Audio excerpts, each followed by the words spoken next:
Buenos días. Hoy vamos a comenzar con la unidad 2 del curso de inmunología, donde vamos a hablar o vamos a centrarnos en los órganos y células del sistema inmune para irnos introduciendo un poquito más al curso. Entonces, básicamente el objetivo de esta unidad es que puedan integrar, como aquí dice, los conocimientos de cómo el sistema inmune se va organizando a través de los diferentes órganos. Entonces vamos a hablar sobre las funciones de los órganos, las funciones de las células, centrándonos principalmente a nivel básico. Entonces, órganos linfoides primarios y secundarios. Vamos a hablar también sobre la circulación de las células linfoides. Y aquí dice que las células que participan también en la respuesta inmune en general, principalmente los linfocitos.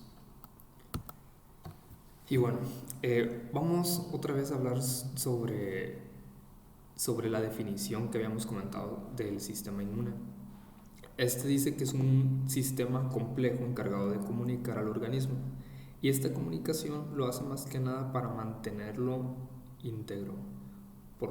Y parte de esta integridad que lo quiere mantener, pues lo va a proteger contra invasores y sustancias extrañas que podrían causar enfermedades. Entonces, básicamente esa es la función, ¿no?, del sistema inmune. Está compuesto, o vamos a hablar sobre tres componentes principales. Primero, pues las células del sistema inmune, que aquí está generalizado, ¿no? Básicamente son los leucocitos o la línea blanca de la sangre, que todos nacen de una sola célula que se encuentra en la médula ósea, y ahí se van a ir dividiendo y diferenciando hasta generar ya las células especializadas. Pero a grandes rasgos pues tenemos a los linfocitos y a la parte mieloide, que está compuesta por los eosinófilos, neutrófilos, basófilos. Y aquí nos encuentran, ¿no?, pero también vamos a incluir a los macrófagos, células natural killer, los monocitos, células dendríticas, etc. Por el otro lado tenemos a los órganos, ¿no? Los órganos del sistema inmune pues incluyen la médula ósea, que es la parte interna de los huesos largos. Tenemos al vaso, que está en la cavidad abdominal. Tenemos al timo, a las adenoides y tónsilas. Y distribuido en todo el cuerpo tenemos pues a los ganglios linfáticos, que son como unas bolitas que tenemos interconectadas en todo el cuerpo, que aquí están representados con estas cositas de aquí. Voy a destacar que aquí dice órganos y tejido linfoide, ¿no? Entonces, órganos son estos que les mencioné. Y cuando me refiero a tejido linfoide es porque, por ejemplo, en el caso de los pulmones, en la tráquea, esófago, en el intestino, hay porciones adentro de estos órganos que están compuestos por células linfoides o linfocitos. Entonces, dentro de órganos tenemos tejido linfoide, ¿no? Entonces, acuérdense que todo está conectado. Y bueno, también formando parte del sistema linfoide vamos a hablar de una porción humoral, que básicamente son proteínas que forman parte del sistema inmune. Y bueno, los órganos y tejidos del sistema inmune se van a dividir en primarios y secundarios. Primarios nomás vamos a tener dos, que me vendría siendo el timo y la médula ósea.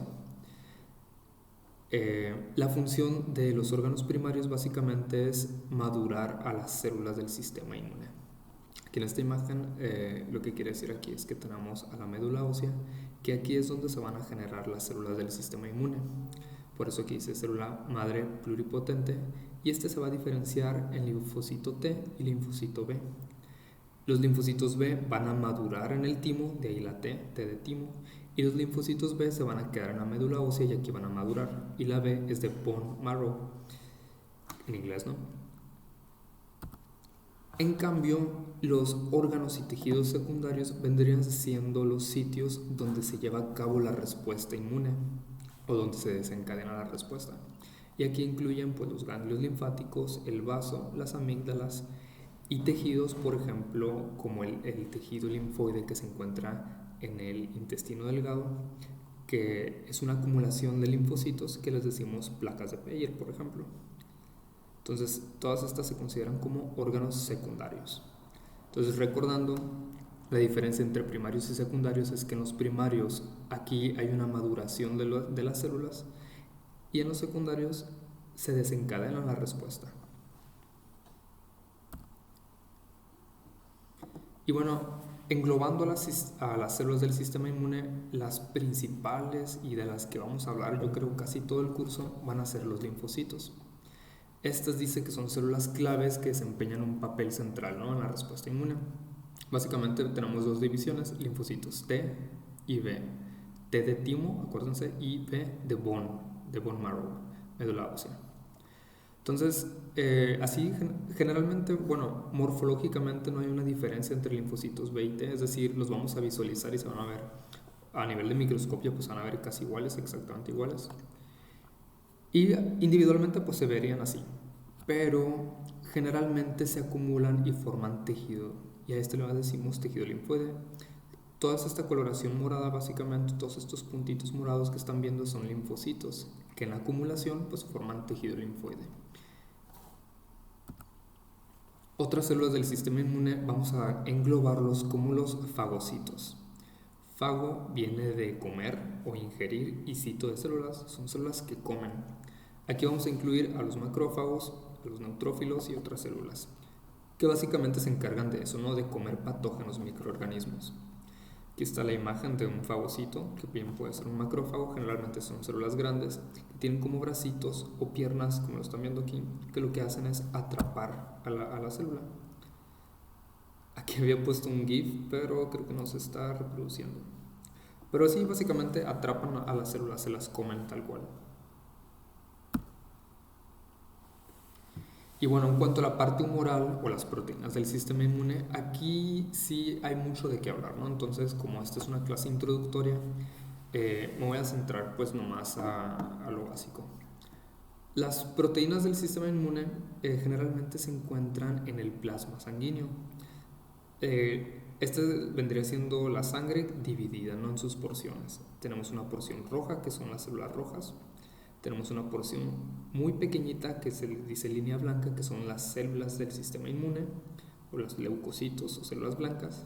Y todo lo demás es líquido con minerales y proteínas, agua, minerales y proteínas. Algunas de estas proteínas forman parte del sistema inmune, que aquí dice amplifican la respuesta inmune y ayudan a la destrucción de patógenos. Está este ejemplo, se llama sistema de complemento. Esta es una bacteria, entonces esta vendría siendo su membrana. Y lo que viene siendo el sistema de complemento es una acumulación de varias proteínas, que son estas de aquí, que están como enumeradas, que trabajan en conjunto para destruir al patógeno, ¿no? Aquí esto, lo que están viendo aquí, hagan de cuenta que está sacando el agua de adentro de la bacteria. Hace como hoyitos o una perforación y saca el agua, y así es como matan a los patógenos. Y tienen otras funciones, por ejemplo, además de esta función que les estoy hablando, pues avisan al sistema inmune para que vengan otras células. También tienen función como de, digamos, condimentar a las bacterias, es decir, que hace como, sí, o sea, como que las hace más ricas para las células, las condimenta. Bueno, en cuanto a las proteínas del sistema inmune, la parte humoral, pues vamos a hablar muchísimo más a detalle después.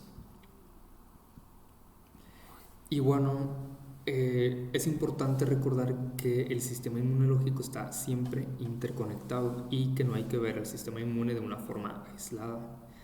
Dice, está interconectado con otros sistemas corporales como el sistema circulatorio y linfático para una respuesta coordinada. Y que la imagen están viendo muy bien cómo el sistema linfoide está como interconectado a través de los diferentes órganos, y estas líneas que asemejan como si fueran venas, pero no son venas, son vasos linfáticos que conectan a los ganglios linfáticos y órganos linfáticos, ¿no? Y al mismo tiempo los vasos linfáticos, que aquí los están viendo como con un color verde, están interconectados con el sistema circulatorio, donde lo rojo vendrían siendo las arterias, y en azul las venas.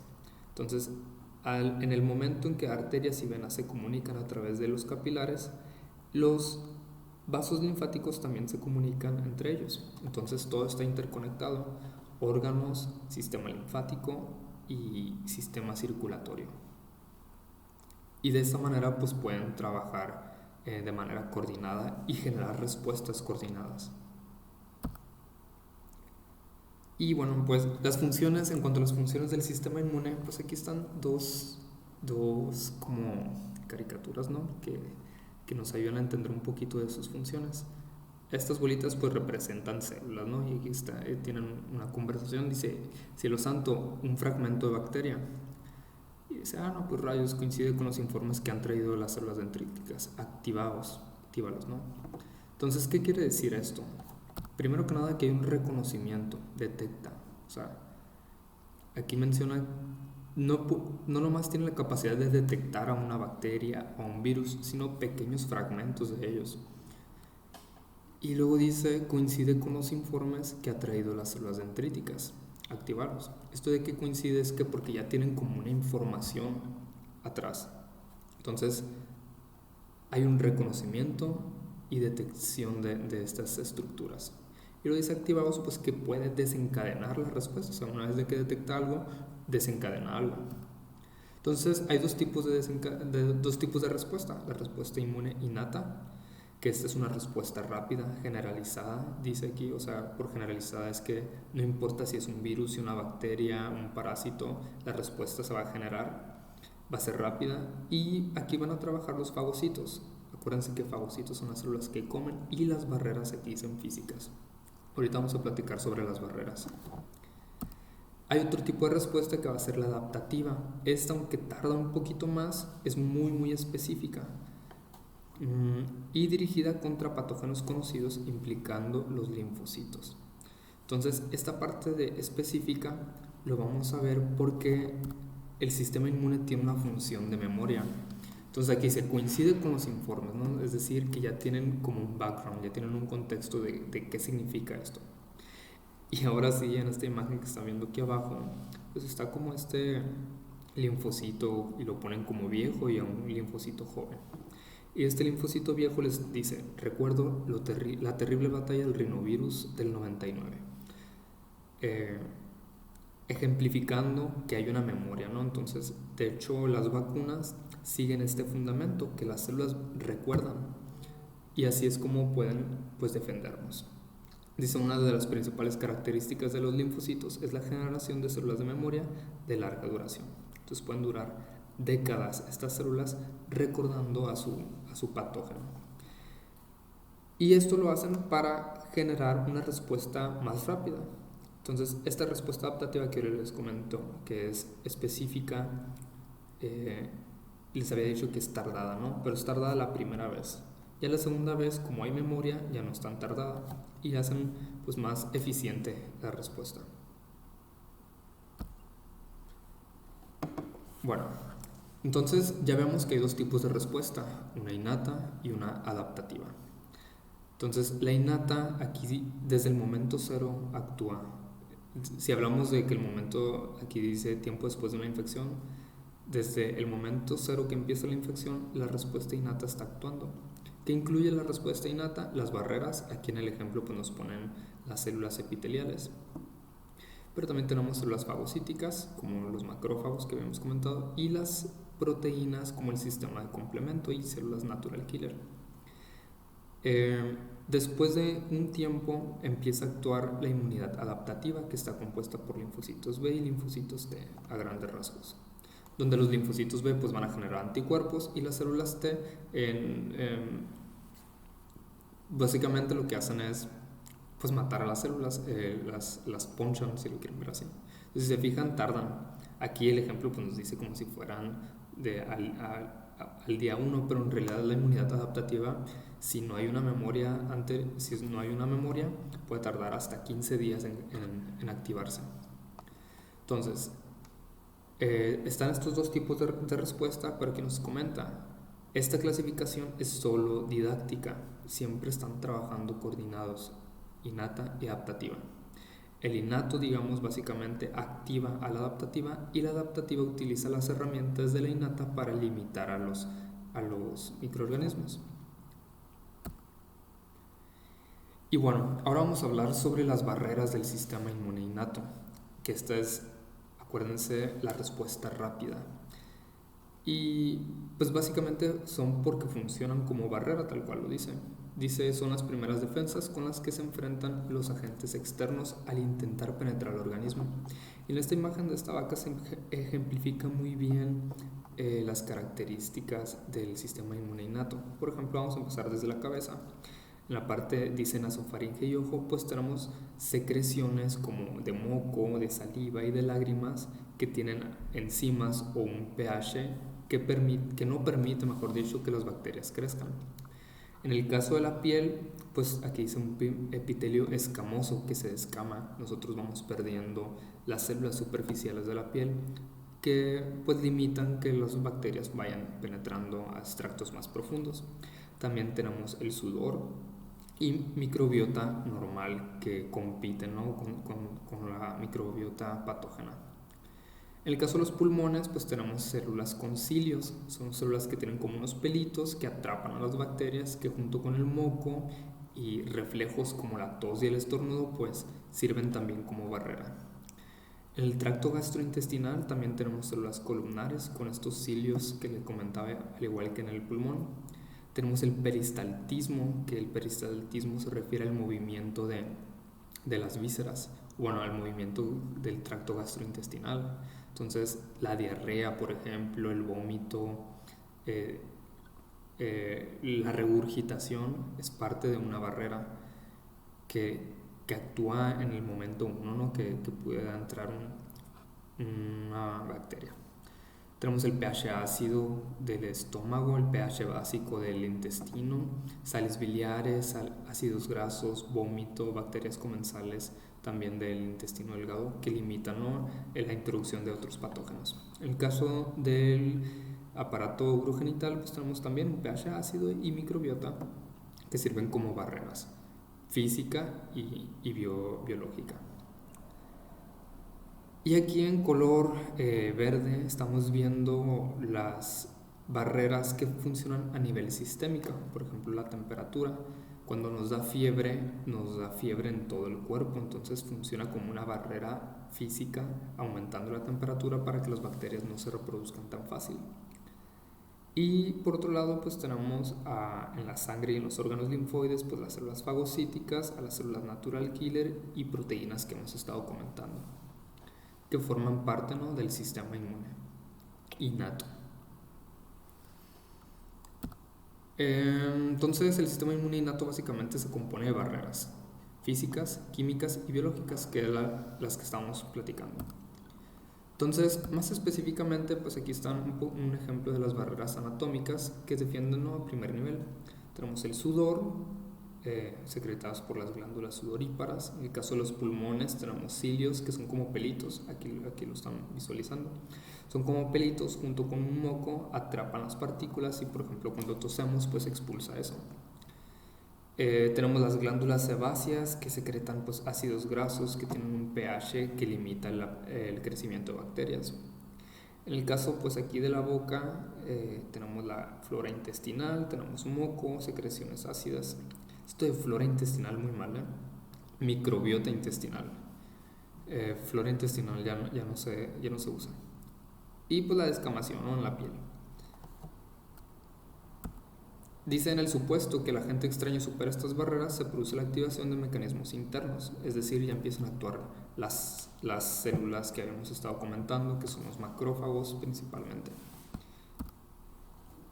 Y bueno, ya aterrizando también características de la piel, es un mecanismo externo, es una barrera física, impide que los materiales dañinos ingresen al cuerpo, se considera inespecífica, es decir, actúa contra todo tipo de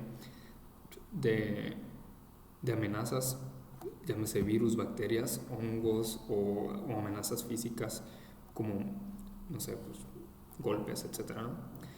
También tiene la capacidad de producir grasa o el sebo por las glándulas sudoríparas, que tienen una acción bactericida debido a su pH. Tenemos las mucosas, en el caso, por ejemplo, de la boca, el ano, fosas nasales, la vagina, donde hay una secreción de moco con un pH que también limita a la entrada de las bacterias. Dice, su finalidad es englobar las partículas extrañas para su expulsión, ya sea la expulsión por tos, estornudos, que se laven a través de lágrimas, moco, depende, ¿no?, de qué tipo de mucosas estemos hablando. Algunas van a tener cilios, como en el tracto respiratorio, que atrapan a estas bacterias. Y pues es un mecanismo externo.